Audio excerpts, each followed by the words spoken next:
The DJI RS2 was already difficult to improve. I mean, it was quite awesome, but what has DJI done in order to give us a new RS3 Pro? Well, they've enhanced the user experience, and trust me, it's way more intuitive. It has a few things that are just amazing. I can't wait to share this with you.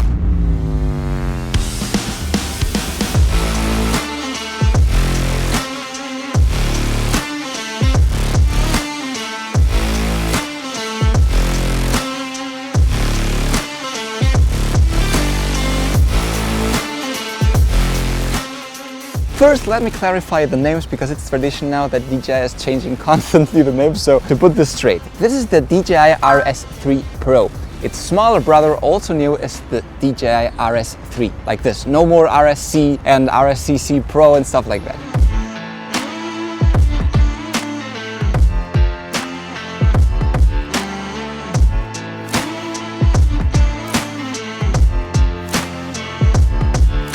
First of all, 1.5 kilograms. Max loadout, 4.5 kilograms. And this hasn't changed too much. Even the frame has not changed too much. That's right? I gotta say that both Chivo and me were heavy, almost on a daily basis, users of the previous version. Myself, I use the DJI RSC2 a lot. Chivo uses the DJI RS2, even though right now he's filming on the DJI RS3, which we're gonna make a review just after that. Stay tuned, because we have simultaneously uploaded both reviews.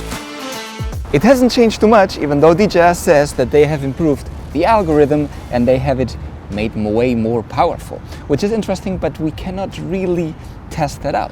Let's talk about what we can test out. One of the big changes is, look at this plate. You see that it is longer than the regular one. You have now both in the bundle. I mean, you can use both, because I know there are so many people complaining, the past years, like, it doesn't hold my 70 to 200 millimeter lens. Well, now you'll be able to. The feature everyone's probably gonna be talking about, Chivo, come closer, is this one. It is amazing, I must say. Look at this, it's blocked now, and if I turn the DJI RS3 Pro on again, this is quite amazing, especially for those that are using a gimbal regularly in between scenes, or you're, for example, at a wedding and you're running from one spot to another. This is super helpful, especially because you can also make it in the sleep mode. Right now it's in the sleep mode and it's locked, as you can see, so that you can run somewhere and then just press once the button and you're free to go again. This is game changing, trust me.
Guys, the car shots that you just saw were shot with the little brother, the DJI RS3. As you already know now, we have simultaneously published also the review of the smaller brother.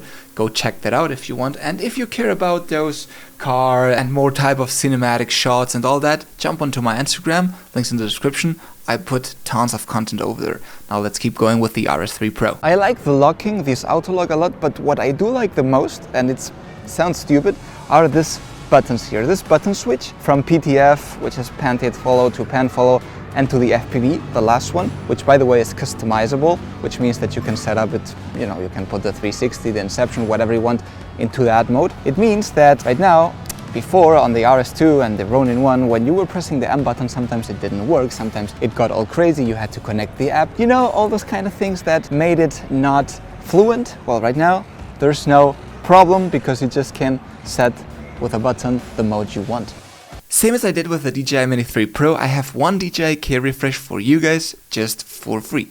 You can perfectly live without it, but if you're like me, constantly traveling for work, doing projects, running, and you know, this may be interesting for you as your gimbal in this case may be damaged over time. Basically, what the DJI K refresh does is covering accidental damage to your Ronin, like collisions, water damage, or accidental natural wear. They will repair your gimbal as soon as they receive it, send it back to you, and yes, DJI covers shipping both ways. Oh yeah, and if you don't use your K refresh within your first year, they will automatically extend it one more year. It's a safe way to protect your well-spent money. I'm doing this entirely for you guys, so just comment with the camera emoji in the comment section of this video and or the RS3 review as well. No limits, so the more you comment, the more chances you get. And please, please, please, very important, do not fall in the trap fake accounts telling you won on Telegram and stuff like this. I will be personally choosing a winner on Sunday, June 26th, and I will contact you personally. So please don't give any info or telephone number or whatever to anyone else but me. Also, I will publish the winner in the community section of this channel. What about this 1.8-inch screen? I mean, the bigger the better, always, especially in screens, right? And it is easier to use, it is more intuitive, it is bright, it's nice. But honestly, it's one of the features that I was happy with the one before.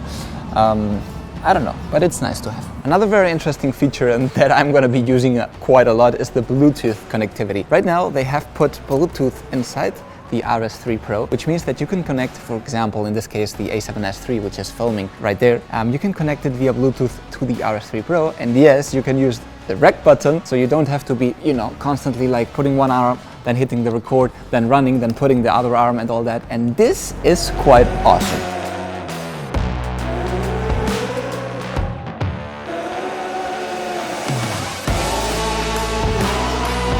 Why is this gimbal named Pro, the RS3 Pro? Well, because among other interesting and professional stuff, it has, for example, this new lighter from the Ronin, which is amazing and helps you track, it helps you do many things, the focus motor. There are many things that make this gear professional. Right now we're doing a review for us, filmmakers more on the go that like to do fast recording. Maybe it's not that interesting, but we will do another video explaining all the details of all the systems because they make this whole gimbal a really and true pro gear.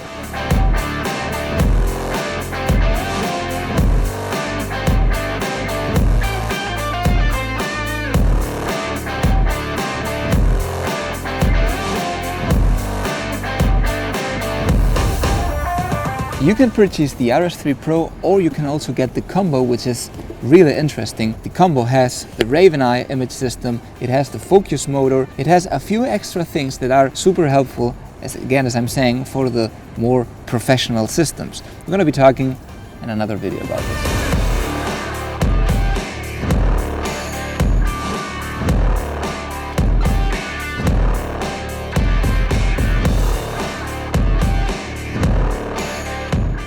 You know, as it is a Ronin, it comes with a nunchaku, and you can go out there and fight. No, just kidding, just kidding. This is the new handle, the new grip, which is, by the way, quite interesting. Come here, Chivo, because you can attach this very easily to your Ronin. Look at this, and attach it, close it the way you want, and voila. You can start using the Ronin as a dual handle or the way you want. For example, like this. You center it, and look at this. I'm pretty amazed with this because it's easy to use, it's not too heavy. This helps to get those bottom shots, to do all this kind of things very easily, and a second part, a second hand that you can use to make everything way more stable, Chivo. Okay, this is very simple. The RS3 Pro is unbeatable, and I don't think there is a gimbal in the market that performs and delivers the same quality and the same technology that this one. Now, if you have already a RS2 Pro, I don't know honestly if it's worth upgrading. I mean, there are a few things that if you're okay with it, spend the money and get them. For example, the auto lock, the switch button, the extra new handle, a few things that really enhance the user experience. And as I said, when we jumped from the RS1 or the Ronin S to the RS2, they had a lot of work in DJI to, you know, make it lighter, make it more intuitive, make it easier and all that. But from the RS2 to the RS3 Pro, I have the feeling they've really listened to the final customer. They've listened to our feedback and they've changed a few things that make the experience even better. I mean, I'm pretty happy with that. So remember, this thing is upgradable and is really a pro system that can be expanded in many ways. We've not done this in this video, but the videos are coming, so stay tuned for that. And overall, I don't know, I'm just impressed. And remember that we've also reviewed the RS3, which is the little brother of this one, which is a little bit smaller and lightweighter. Nothing really else to say, guys. I really hope that you enjoyed this video. Leave the thumb if you thought that this was helpful. Ask us anything in the comment section. And always remember to keep calm and talk UAV.